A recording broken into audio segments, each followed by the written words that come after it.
Good morning. The first book we're going to talk about today is The Key by Theodore Taylor. It's 1942, and the Germans have invaded Holland. They're occupying France, and the Japanese have bombed Pearl Harbor. The United States is now at war. In fact, most of the world seems to be at war. German U-boats have recently started sneaking around the waters of Curacao, which is off of Venezuela, and this happens to be where 11-year-old Philip Enright and his family live. Philip and his family are Americans, but his dad works for an oil refinery, and so they're temporarily living in Curacao. The Germans have recently attacked several of the islands around Curacao, and Philip's father is worried and thinking now's the time to get out. So he arranges for his mother, for Philip's mother and Philip, to leave on a freighter bound for the U.S. And then on to Virginia, which is where their home is. On April 6th, on the morning of April 6th, at about 3 a.m., a German U-boat torpedoes their freighter. Philip wakes up on a raft in the middle of a very vast ocean with a black cat and a very large black man named Timothy. Timothy is from the Virgin Islands. And although, as the reader, we can tell Timothy is a very likable man, Philip hates him on sight. For the only reason is that he is black. His mother has some very serious prejudices, and that has rubbed off on our Philip. So things are pretty tense on this little raft. Now, Philip has sustained a very serious head injury, and he's pretty sick. Eventually, they wash up. Well, before that, after about 3 days at sea, Philip goes blind, completely blind. And this is making Philip's already foul mood even worse.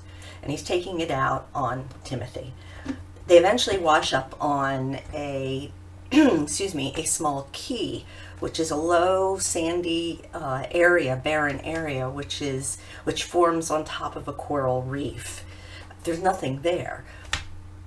And so now we have a very angry and blind 11-year-old Philip Enright, who is not a nice person, as we see in the book. He has not treated his mother very well. He said some very rude things to her, and he doesn't even treat his best friend very well. So we have this unlikable young man with a very likable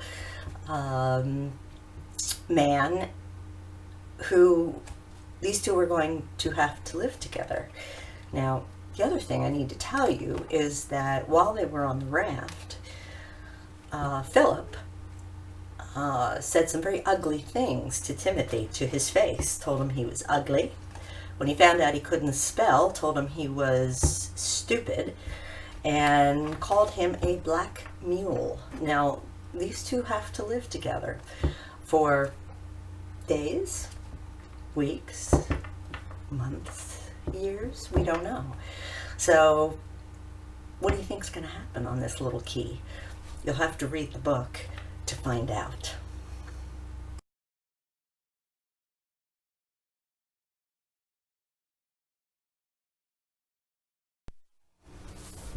Our next book we're going to talk about is An Elephant in the Garden by Michael Morpurgo. Now, if you ever read War Horse, this is the same author, and you know it's a good read. 9-year-old Carl is forced to go to work on weekends with his mother, who is a nurse at a Canadian nursing home.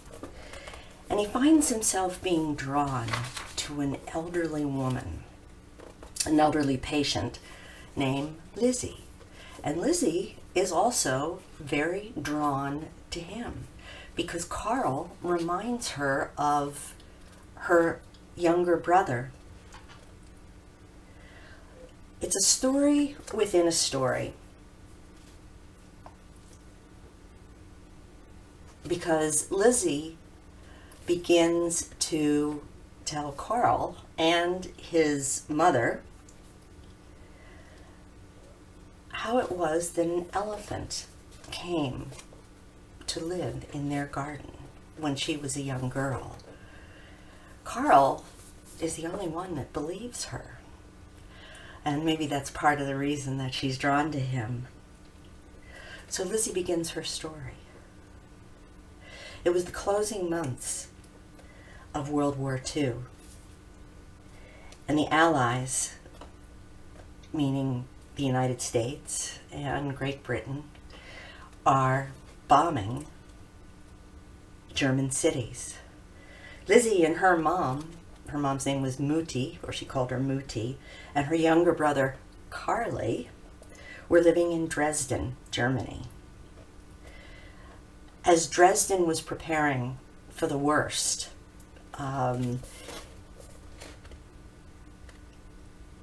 Lizzie's mother, who was working at the Dresden Zoo at the time as a zookeeper, was given the order that if bombing becomes inevitable, that she was going to have to kill all the animals, all the big animals, to keep them from doing any damage to the people.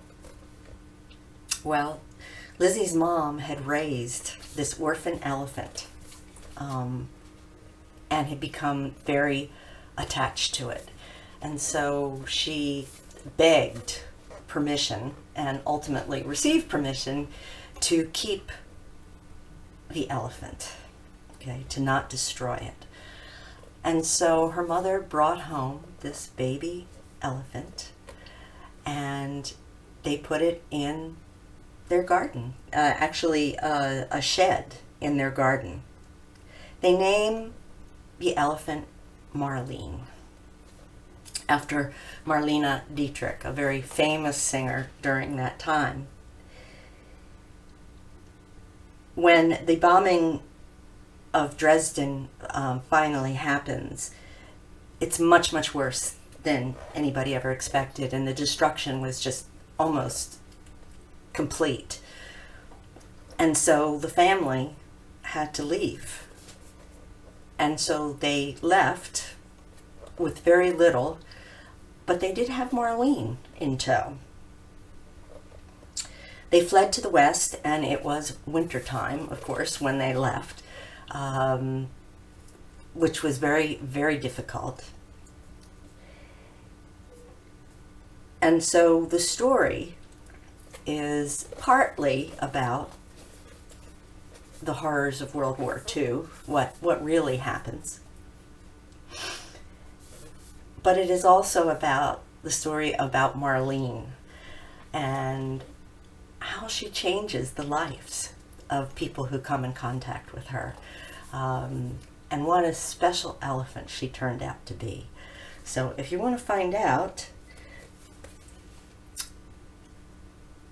about Marlene and the effect she has on people, and whether or not this family made it safely, and if Marlene survives, you need to read An Elephant in the Garden by Michael Morpurgo.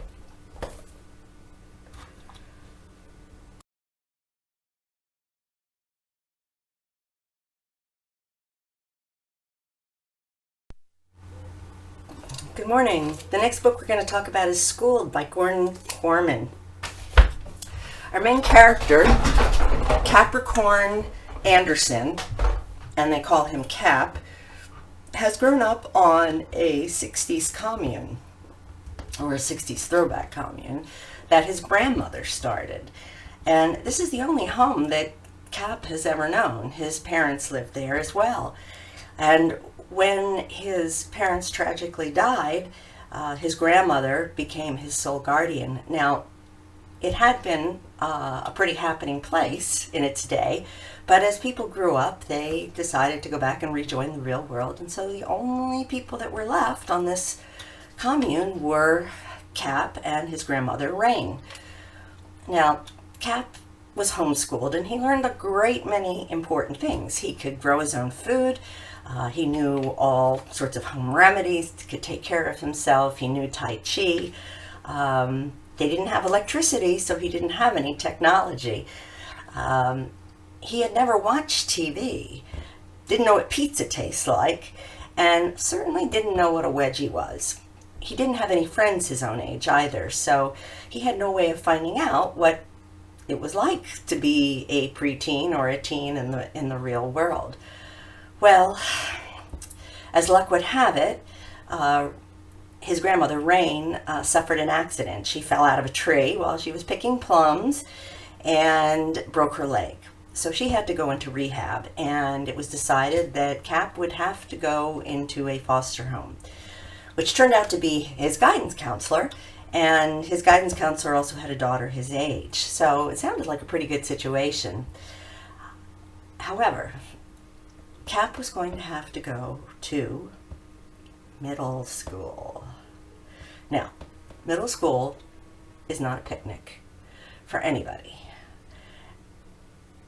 Even if you've sort of eased into the process by going up through grades 1 through 5 in a public school. Zach has never been to a school, so he has no clue.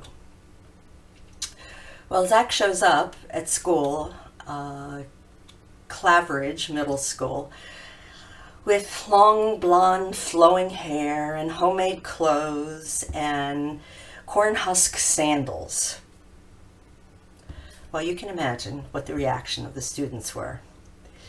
He didn't understand it, but they were giving him a pretty bad time. He didn't have any concept of what a bully was. Okay, he didn't know what cliques were. He didn't know how you act. So he was at a real disadvantage. Now, there was this tradition amongst the 8th grade at Claveridge Middle School that you would elect a class president. However, the class president in this case would be the biggest loser of the school. And when this person was elected, everybody else would just, he or she would be the target of a lot of ridicule and efforts to pretty much just run them out of the school. So it was not an honor to be named class president of the 8th grade at Claveridge Middle School. Well, as you well imagine, there is a school bully, and his name is, I've got it, Zach Powers. And Zach is every bit the bully you'd want him to be. All right, he's good looking and he's cool and he's smooth and everybody looks up to him, and he's rude, crude, and indifferent. And so when he observes poor Cap and his awkwardness, he thinks he may have found his dream candidate for class president. And guess what? He nominates him, and Cap wins by a landslide. So, what does this mean for Cap? What does this mean for the class? You're going to have to read the book to find out how Cap handles this. If he survives, who wins? The bully or Cap? Schooled by Gordon Corman.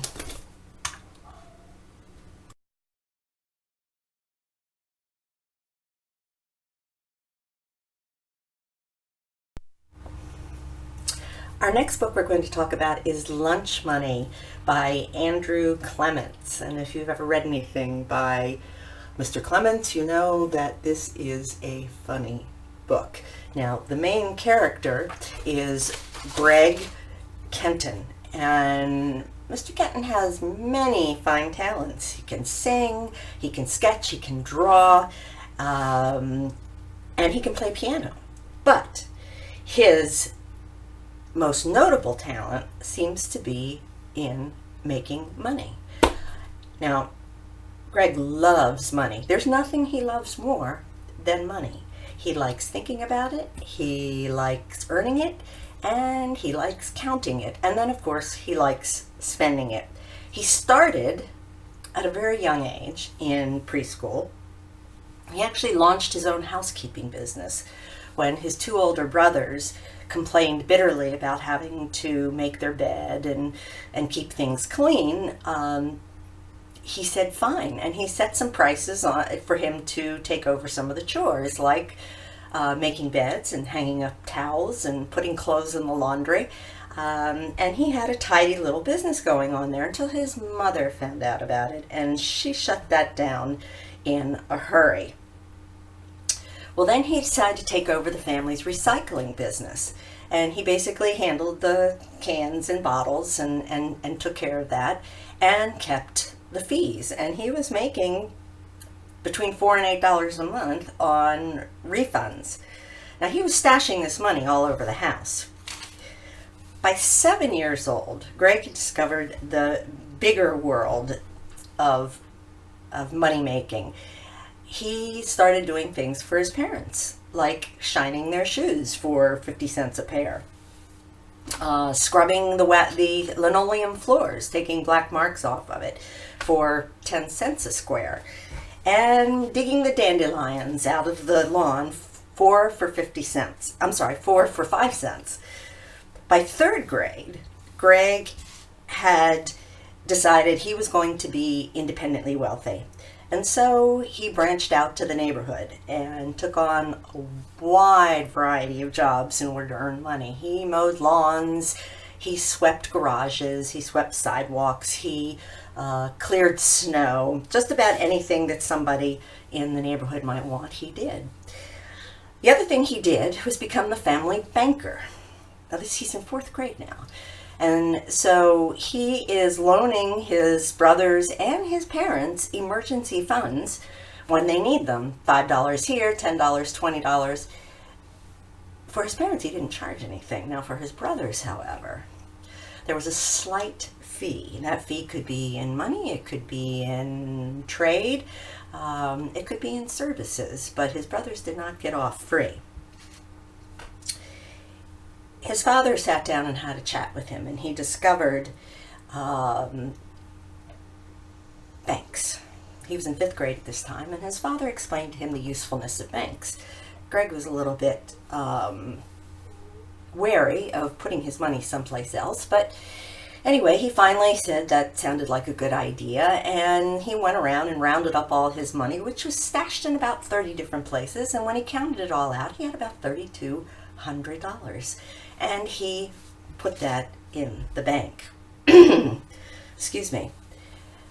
5th grade also opened up an amazing new range of opportunities at school. He discovered the value of a quarter. He found that many of his classmates always had a quarter or two in their pockets. So, to relieve them of this burden, he first started selling candy until the principal shut that down. And then he came up with toys until the principal shut that down.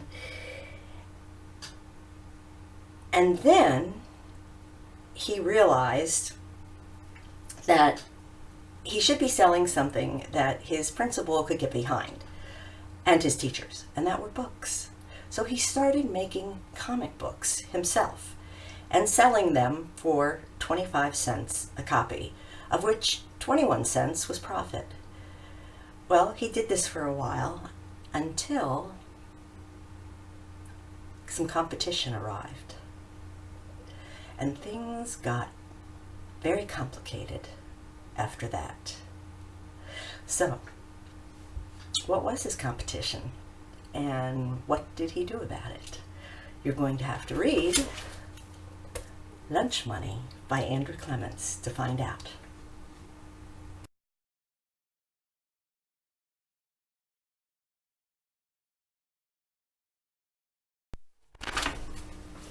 The last book we're going to talk about is Out of the Dust by Karen Hess. And you'll have to excuse me as I try to use my best impression of an Okie, which isn't all that good, but we'll see. I don't really remember how it was before the dust, when the land was green with grass and the air was clean and the sky blue. I was born in August 1920, when the winter wheat was ripe. Daddy'd always wanted a boy, but he got me instead, a red-headed, long-legged girl with long hands and a hunger to play wild piano. By the time I was 9, he'd given up on having a boy and tried to make do with me. My name is Billy Joe Kelby, and it's 1934, and I'm 14 years old. We live in the Oklahoma Dust Bowl, and it ain't pretty. Daddy won't ever leave this farm. He's like the ground itself, solid, rooted. Ma and I aren't like that. The dust could blow us away, and I wouldn't mind. I'd like to get out of the dust, away from the grit that gets into everything. It sifts through the walls, under the doors, past the windows. At night I sleep with a damp cloth over my face, so I don't breathe in the dust. When we set the table for a meal, we have to turn the plates and glasses over to keep the dust out. But the dust still manages to get on everything. You think you're drinking chocolate milk, but you're really drinking white milk filled with dust that turns it brown. Ma's tried to have other babies, but they all died. Finally, we find out that she's expecting a baby. It's July 1934, and it's almost time for my ma to deliver the new baby, when everything changes. I got burned bad. Daddy put a pail of kerosene next to the stove, and Ma, fixing breakfast, thinking the pail was filled with water, lifted it to make Daddy's coffee, poured it, but instead of making coffee, Ma made a rope of fire. It rose up from the stove to the pail, and the kerosene burst into flames. Ma ran across the kitchen out to the porch door, screaming for Daddy.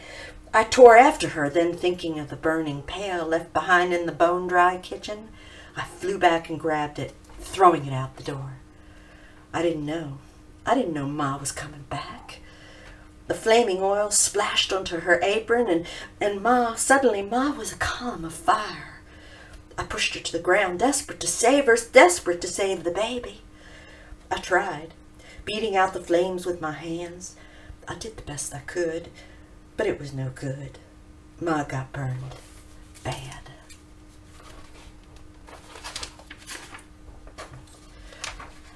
Now there was only 2 of us left, me and Daddy, and we just sit and we stare at each other in silence, unforgiving, each alone. I don't know if we can ever be family again.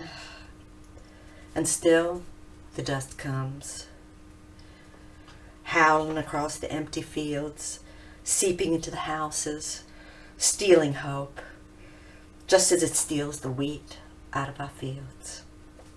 Sometimes the rain follows, but never the kind the farm needs. Just enough to keep our last bit of hope alive for maybe another day, a month. Daddy will never leave this land. Maybe I will. I don't know if it's my home any longer. I want out. I want out of the despair, out of the loneliness, out of the poverty, out of the dust. But can I ever really leave? So if you want to find out if she ever leaves and what happens to her, read Out of the Dust by Karen Hess.